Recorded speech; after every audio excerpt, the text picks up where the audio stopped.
And people ask me this kind of stuff all the time. Like, what do I do? How do I sleep better? How do I stop stressing? And usually I find that people are not serious, meaning they want an answer, but they don't want to do the work. Right. Yeah. Right. So I was like, look, it's really simple. Can you not eat until 2 p.m.? I was like, yeah, I'm not hungry in the morning. I'm like, great. Drink coffee, drink water. And in the morning, get up and just get on, either run or get on some exercise bike and just pedal like someone's chasing you with a syringe full of poison.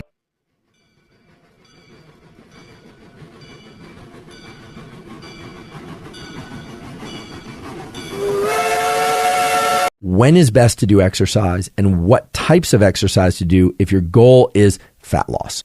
The topic of exercise is a kind of controversial one, not as controversial as nutrition and diet. It's a particularly interesting one because different types of exercise engage the musculature of the body and the heart and the lungs in different ways and can have vastly different effects on things like hormones and metabolism, depending on whether or not it's of high intensity, moderate intensity, or low intensity. So rather than think about weight training versus cardiovascular exercise, I think the most simple way, the most fluid way to have this conversation about exercise and fat loss is in terms of 3 general types of training. Whether or not it's done with weights or body weight doesn't really matter. And those are high intensity interval training, something that seems to have gained a lot of popularity in recent years, so-called HIIT, H-I-I-T. So high intensity interval training, sprint interval training. So that's going to be very high intensity, or SIT, or moderate intensity continuous training, MICT. So we've got HIIT, SIT, and MICT, MICT. And we can get a little bit more precise if you'd like. I'm not somebody who measures my VO2 max or anything while I exercise. I generally know whether or not I'm doing something I could continue for a very long time or whether or not I'm doing something that I realize is going to be of short duration, high intensity. But if you'd like to map this to VO2 max, SIT, this sprint interval training, was defined as all out, greater than 100% of VO2 max bursts of activity that last 8 to 30 seconds, interspersed with less intense recovery periods. So this would be sprinting downfield for 8 to 30 seconds, then maybe walking back for about a minute or two, and then sprinting again and then continuing. So that would be SIT. HIIT, H-I-I-T, is defined as submaximal, so 80 to 100% of VO2 max bursts of activity that last 60 to 240 seconds, interspersed with less intense recovery periods. So on a standard 400 meter track, just to give this a little bit of a visual, a 4-minute mile would be fantastic for most people, although people run faster than that, of course. So that's 4 60-second laps, but that's back to back to back. 60 seconds would be about one revolution around the track, maybe 90 seconds, depending on how fast one is running. So 60 to 240 seconds. MICT, okay, this moderate intensity continuous training is steady state cardio, sometimes called zone 2 cardio these days on the internet, which is performed continuously for 20 to 60 minutes at moderate intensity of 40 to 60% of VO2 max, or if you prefer heart rate, 55 to 70% of max heart rate. Okay, so we can think about high, medium, and low intensity exercise, although low intensity usually means that you could carry on a conversation, or maybe you'd have to gasp every few steps or so while trying to talk and run. That's, I think, going to be the most useful way to have this conversation that we're having now, because there's so many different forms of exercise that people do, and intensity is important. Let's ask the question that I think many people are wondering about, which is it better, meaning do you burn more fat if you do your exercise fasted? And fasted in this respect could be that you wake up in the morning, you've been fasting all night, you just hydrate and you exercise, or sometimes people will ingest caffeine. In any case, that would be fasted. So probably not having eaten anything for anywhere from 3 to 24 hours or maybe even more. Because you could also be fasted in the afternoon if you had lunch at noon and it's 4 or 5 or 6 p.m. Will you burn more fat if you exercise without eating anything first, without ingesting any calories first? And people have tried to really split hairs on this every which way. People say, well, you can fat fast because fat and protein doesn't lead to as great increases in insulin as other things. Maybe you can have a few almonds and then still train. And indeed, insulin will prevent fat oxidation.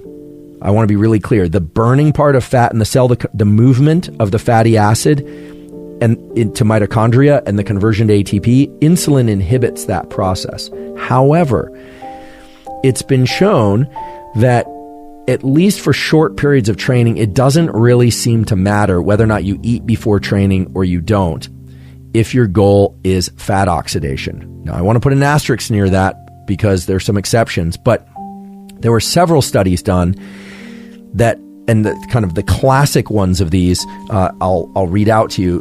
What they basically did is they gave people glucose, sugar, blood to increase their blood sugar before training or not. And the kind of classic study of this is Alborg et al. So 1976, so it goes way back, which is that glucose reduces fat burning in exercise.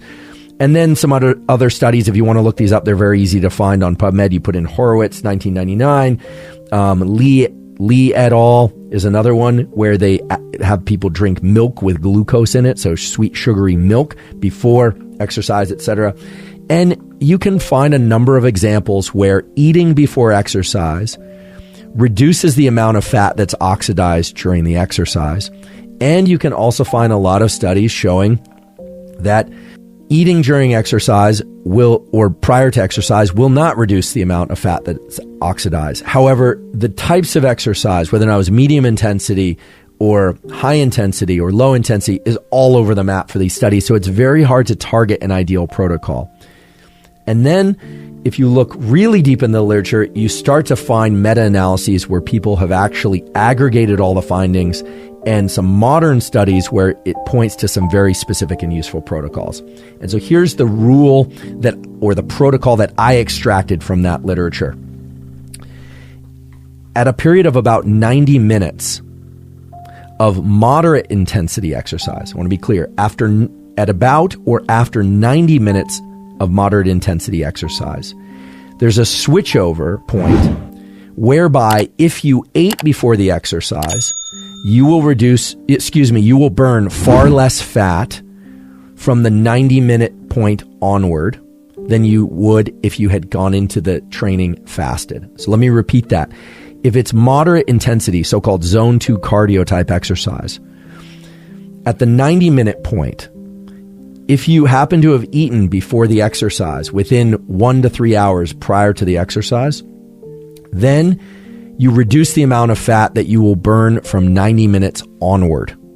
Whereas if you had fasted prior to the exercise, you hadn't eaten anything for 3 hours or more prior to the exercise, at the 90-minute point, 90 minutes of exercise, you will start to burn more fat than you would had you eaten. Now, 90 minutes of moderate intensity exercise is a lot. So that's a pretty long run. Even if you're running at a pretty slow pace, like a 10 or 12 minute mile, that's a lot of running. That's a lot of swimming. So that's a lot of walking. That's a lot of hiking. So, however, there are people who are going out hiking all day or running all day or walking all day. And if you want to burn more fat per unit time, you want to oxidize more fat, then you would do that fasted. Now, there are also studies that point to the fact that you don't have to wait to 90 minutes in order to get this enhanced fat burning effect. The studies I was able to find, and that look to me like quality peer-reviewed studies with no company bias or no product bias of any kind.